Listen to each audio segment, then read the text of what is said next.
ada kesan yang kuat bagi termohon dan termasuk ahli untuk mendinai putusan yang sudah mengabulkan permohonan bahwa yang namanya penangkapan, penahanan dan sebelumnya penggeledahan itu tidak sah. Dan jangan lupa, tidak sahnya itu tidak hanya di Assalamualaikum warahmatullahi wabarakatuh. Waalaikumsalam warahmatullahi wabarakatuh. Kawan-kawan semua, terima kasih atas kehadirannya dan loyalitasnya untuk menunggu dan kemudian kita interview setelah sidang ya. Ada dua hal yang ingin saya garis bawahi sebelum memberikan kesempatan kepada rekan-rekan yang lain dan juga prinsipal Mas Roy Suryo. Pertama ya, ada kesan yang kuat bagi termohon dan termasuk ahli untuk mendinai putusan yang sudah mengabulkan permohonan bahwa yang namanya penangkapan, penahanan dan sebelumnya penggeledahan itu tidak sah. Dan jangan lupa, tidak sahnya itu tidak hanya didasarkan pada undang-undang, tetapi didasarkan pada tindakan penyidik. Pertama, dikatakan tidak ada alasan subjektif yang bisa terpenuhi. Berusaha melarikan diri, menghilangkan barang bukti, dipanggil 2 kali, mangkir dan lain sebagainya. Yang kedua adalah tindakan sewenang-wenang. Kalau kita ingat bahwa kontrak dalam tanda kutip penyidik dengan Mas Roy dan Dr. Tifa adalah mereka tidak ditahan, tapi mereka kemudian wajib lapor. Dan wajib lapor itu dipenuhi dengan patut, dengan layak, dan kemudian dengan taat. Sehingga tidak ada alasan memang untuk menangkap. Dan itulah yang kemudian ditangkap oleh hakim pra-peradilan. Tetapi dalam sidang tuntutan ganti rugi yang seharusnya tinggal menentukan kira-kira besarannya, menurut kami, berusaha didinai putusan-putusan tersebut untuk mengatakan bahwa walaupun sudah ada putusan yang mengatakan bahwa penangkapan, penahanan dan sebelumnya penggeledahan tidak sah, tapi tidak serta-merta kemudian berhak atas tuntutan ganti rugi. Ya. Padahal kami berpendapat ya pasti berhak karena sudah ada putusan pengadilan, kecuali kalau belum ada putusan pengadilan hak. Tetapi masalahnya adalah apakah kemudian hak tersebut dengan besaran berapa pengabulannya oleh hakim seperti apa, maka itu adalah kewenangan hakim sepenuhnya. Tetapi apa yang kami minta itu tidaklah kemudian di luar penghitungan yang di luar penghitungan rasional, tidak irasional. Kami meminta tuntutan ganti rugi 106 juta rupiah untuk kerugian material dan itu sesuai dengan plafon 100 juta, hanya lebih 6 juta saja. Dan tuntutan imaterial juga yang cuma 100 juta dalam tanda kutip, dan itu dikatakan oleh ahli tadi bahwa boleh penghitungan tuntutan imaterial. Apa yang kita katakan dengan imaterial itu jauh lebih luas, lebih punya nilai dibandingkan dengan apa yang dicontohkan oleh ahli tadi. Ahli tadi bicara tentang opportunity loss yang lain yang tidak jelas, tapi Mas Roy sudah mengatakan soal nama baik, ya, kemudian track record dan lain sebagainya yang tercederai, terganggu, dan itu proven, dibuktikan dengan bunga, ya, bunga papan dan lain sebagainya. Nah karena itu kami memohon mudah-mudahan ya setelah nanti kesimpulan sidang kemudian putusan itu siang hari biar kita bisa lihat sidang di Pengadilan Negeri Jakarta Timur, Dr. Tifa. Maka mudah-mudahan sidang ini bisa ada dikabulkan. Berapapun angkanya itu nggak penting, yang penting kita berusaha menegakkan keadilan dan berapapun angkanya pasti akan disumbangkan ke yayasan sosial. Itu saja, silakan. Yang lain dulu. Yang lain dulu ya, Risan. Bang Risan dulu. Oke. Ya. Terima kasih. Jadi tadi sebenarnya kalau kita lihat ya, waktu yang diberikan juga sebenarnya dibilang cukup tidak, kurang iya. Ada beberapa pertanyaan yang sebenarnya yang banyak yang harus kita kupas di ahli tadi ya.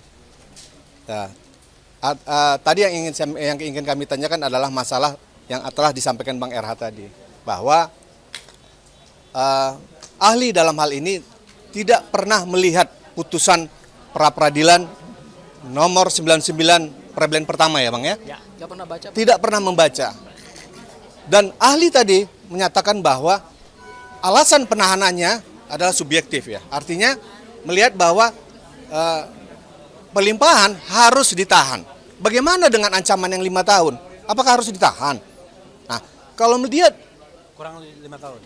Ancaman di bawah di atas 5 tahun kan harus ditahan. Kalau tidak 5 tahun berarti tidak ditahan. Apakah harus ditahan kan begitu? Nah, ini ketika kita ditanya, ketika tadi rekan-rekan kita menanyakan apakah melihat pertimbangannya, putusannya tidak. Karena kita jelas-jelas kita melihat dalam pertimbangan tersebut bahwa majelis menyatakan itu tidak sah karena melihat ada wajib lapor. Wajib lapor itu sudah berapa kali dilakukan oleh Pak Roy. Tidak pernah absen. Itu salah satu hakim menyatakan bahwa ini tidak sah. Kemudian kedua juga kooperatif. Untuk pemeriksaan semua segalanya ya Pak ya, kita sudah kooperatif. Artinya tidak ada alasan sebenarnya untuk menahan dalam rangka pelimpahan tahap 2 ini. Nah inilah pertimbangan-pertimbangan ini yang tidak didengar apa tidak dilihat ya, tidak dibaca oleh ahli. Nah, itu mungkin yang salah satu dari kami. Itu Bang. Oke. Ya, silakan. Jadi sebelum Mas Roy Mas Roy, jadi gini, ahli itu yang dimintakan adalah pendapatnya. Dan ahli itu mendasarkan pendapatnya tentu pertama adalah berdasarkan undang-undang dan juga berdasarkan putusan. Tadi pendapat ahli itu hanya berdasarkan undang-undang dan tidak pernah membaca putusan, sehingga apa yang tadi dia nyatakan di dalam persidangan, saya kira hakim juga sudah tahu arahnya kemana gitu ya. Karena pada akhirnya kita harus memberikan apresiasi juga kepada ahli, karena ahli tadi kan dihadirkan oleh pihak termohon yaitu Polda Metro Jaya, yang tentu keterangannya harus lebih menguntungkan Polda Metro Jaya dong. Karena kan kita nggak tahu apakah seperti apa kontrak mereka gitu ya. Tetapi yang pasti adalah dari keterangan ahli tadi, posisi ahli justru pendapatnya banyak lebih menguntungkan kita. Meskipun dia berusaha untuk menolak beberapa argumentasi yang sebenarnya dari awal sudah dia bangun gitu loh. Tapi kami yakin dan percaya bahwa panitra kemudian hakim juga sudah jeli dalam melihat alur dari pendapat ahli. Misalnya tadi ahli menyatakan bahwa berdasarkan ketentuan pasal 173 KUHP yang baru, terhadap seorang tersangka, terdakwa, terpidana yang ketika ditangkap dan ditahan tidak sesuai dengan hukum yang berlaku atau tidak mempunyai alasan yang sah, maka bisa dimintakan ganti kerugian. Itu clear ya, artinya permohonan pra peradilan ini memang mengikuti ketentuan pasal 173 KUHP yang berlaku. Kemudian yang kedua, ahli juga tadi menyatakan bahwa perhitungan nilai ganti kerugian itu didasarkan pada PP 92 tahun 2015, yaitu plafonnya adalah minimal 500.000 dan maksimal adalah 100 juta. Dan kami menyandarkannya pada itu, yaitu materialnya adalah 106 juta, hanya lebih 6 juta, kemudian imaterialnya juga adalah 100 juta. Jadi tidak melebihi apa yang ditentukan oleh hukum negara. Kemudian juga yang ketiga, ahli juga tadi mengatakan bahwa selain material, pemohon juga bisa mengajukan yang imaterial. Jadi sebenarnya pendapat ahli tadi justru menggugurkan beberapa pertahanan daripada Polda Metro Jaya. Dalam hal ini adalah argumentasi hukum yang dibangun pada saat mereka menyampaikan jawaban, kemudian pada saat mereka menyampaikan duplik. Jadi kami melihat bahwa arah mata angin dari pembuktian hari ini sudah lebih menguntungkan ke kami.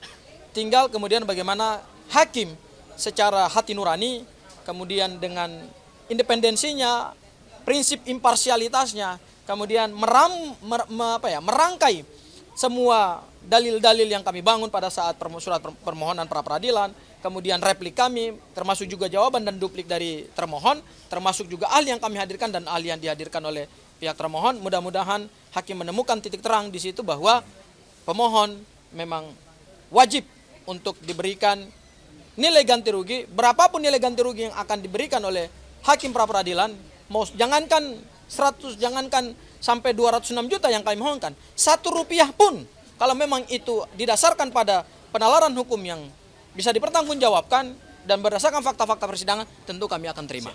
Ya, jadi kami di sini tidak mengejar nilai. Berapapun yang mau dikabulkan, yang penting dikabulkan demi keadilan dan demi penegakan hukum. Terima kasih, Mas Roy. Selanjutnya Mas Roy. Baik. Assalamualaikum warahmatullahi wabarakatuh. Yang pertama-tama kami semua, saya pribadi dan juga atas nama tim Tokham mengaturkan terima kasih sebesar-besarnya kepada Dr. Hendri Jayadi Pandiangan, sarjana hukum, magister hukum, yang saat ini menjabat sebagai Dekan Fakultas Hukum Universitas Kristen Indonesia atau UKI. Ya gitu, beliau tadi menyampaikan itu.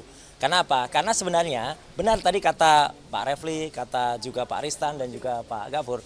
Sebenarnya keterangan yang disampaikan oleh beliau itu, meskipun itu saya terus terang ya, karena saya beberapa kali juga menjadi ahli, itu tidak boleh hanya menggunakan asumsi atau ini pendapat saya dan silahkan kalau itu ditentang. Sebaiknya dia benar-benar netral gitu. Tapi kalau kita benar-benar menggunakan pendapat dia, sebenarnya kita sangat diuntungkan. Karena pertama, ya dia mengatakan salah dia sebenarnya. Tadi teman-teman mungkin nggak sampai karena saya ngikuti betul ya. Dia mengatakan minimal itu ketika dia mengucapkan pertama kali sesuai dengan aturan, dia bilang minimal 50 juta, maksimal 100 juta. Salah. Ya, itu ada rekamannya, silakan dilihat. Ya, minimal harusnya 500.000. Ya, kalau minimal 50 juta berarti kita dapat minimalnya 50 juta kalau menurut ahli tadi. Ya, itu yang pertama, kesalahan yang pertama. Yang kedua adalah apa? Ya, kita semua tertawa. Tentu teman-teman juga, saya juga tadi sempat baca komen dari beberapa netizen. Terima kasih ya. Yang mengatakan bahwa ketika ahli mengatakan tidak baca putusan pra peradilan dan dia mengatakan karena saya nggak mau masuk ke pokok perkara. Loh, jauh banget. Pra peradilan memang tidak menyidangkan pokok perkara. Pra peradilan memang hanya menguji formalnya. Tapi bagaimana dia bisa menilai secara objektif kalau dia tidak baca putusan pra peradilan yang pertama nomor 99 itu. Apalagi ketika tadi ditanya, ditegaskan. Jadi yang menjadi pertimbangan adalah apa?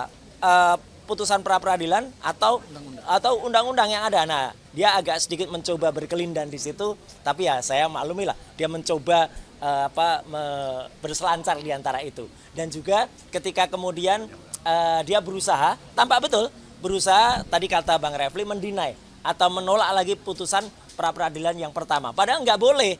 Putusan pra peradilan yang pertama itu sudah sah. Dan itu sudah inkrah ya, dan itu tidak bisa digugat lagi. Jadi harus, dan ini sebenarnya hari ini hanya menguji saja ya apa yang sah atau apa yang tidak dari permohonan kami. Dan sekali lagi terima kasih dari ahli ini. Yang paling penting adalah apa? Dia mengatakan bahwa imaterial itu boleh, ya imaterial itu boleh dimintakan atau boleh dimohonkan. Ya, hanya mungkin dia tadi menggunakan dasar yang kemudian dibacakan lagi oleh Mas Gafur Sangaji. Jadi sekali lagi tolong ya, ini pesan saya kepada semua ahli, kalau mau membicara soal undang-undang, baca dulu undang-undangnya. Ya gitu. Dia tadi juga nggak baca undang-undang tentang kerugian negara itu, nggak baca, baru dibacakan Mas Gafur, baru dia membaca. Jadi itu ya pendapat saya. Tapi sekali lagi saya ngaturkan terima kasih kepada Pak Dr. Hendri Jayadi Pandiangan, karena apa? Sekali lagi itu menguntungkan kami. Ya, itu menguntungkan kami untuk biar kami nantinya akan bisa melakukan simpulan yang besok akan kita bacakan jam 2. Bukan dibacakan, diserahkan. Tidak ada pembacaan. Jadi hanya diserahkan jam 2 siang. Dan insya Allah meskipun tadi hakim belum memastikan, tapi kita mohon hari Kamis itu putusannya juga siang. Supaya kita bisa dan yang penting lagi bukan hanya hari Kamis, apa? Hari Jumat lusanya. Silakan datang lagi untuk pra peradilan yang keempat. Ya, kita sudah mendaftarkan pra peradilan yang keempat dan jadwalnya adalah besok hari Jumat. Ya, kita tunggu jam 9 ya, jam 9 pagi. Jadi itulah pra peradilan keempat. Tentang apa? Tentang pencekalan. Ya, gitu. Ya, pencekalan dan ada beberapa ya gitu, tapi yang penting tentang pencekalan. Jadi sekali lagi terima kasih kepada teman-teman semua, dan sekali lagi apa yang kita mohonkan itu adalah tentang kerugian ya, ganti kerugian soal uang ya gitu, tapi jangan dinilai uangnya karena kami tidak melihat apa itu uangnya, tapi uang itu didapatkan dari mana dan siapa pengguna uangnya. Jadi selama pengguna uangnya itu adalah clear, baik, dan kita akan salurkan kepada yang berhak, itu tidak perlu katakan dipertanyakan lagi ya, karena apalagi kalau uang itu digunakan secara tidak sah seperti ini. Nah, kalau ini orang menggunakan uang tidak sah kayak gini nih ya gitu, silahkan dibaca sendiri keterangannya. Jadi kita menggunakan itu putusan ini insya Allah akan kita manfaatkan untuk sahabat-sahabat, untuk teman-teman yang lebih memerlukan. Sampai jumpa besok mungkin singkat banget ya gitu, tapi silahkan jumpa lagi. Yang ramai adalah hari Kamis dan juga hari Jumat di tempat ini. Sekian, terima kasih. Wassalamualaikum warahmatullahi wabarakatuh. Waalaikumsalam warahmatullahi wabarakatuh. Cukup ya? Cukup ya. Okay. Uang tidak jahat. Nah, uangnya nggak jahat. Tapi yang jahat adalah menggunakan uang itu, riwayat. Nah, itu yang jahat. Yang jahat itu mendapatkan uang dengan cara tidak halal. Nah, itu makanya kita halal. Ya. Oke, terima kasih ya. Makasih.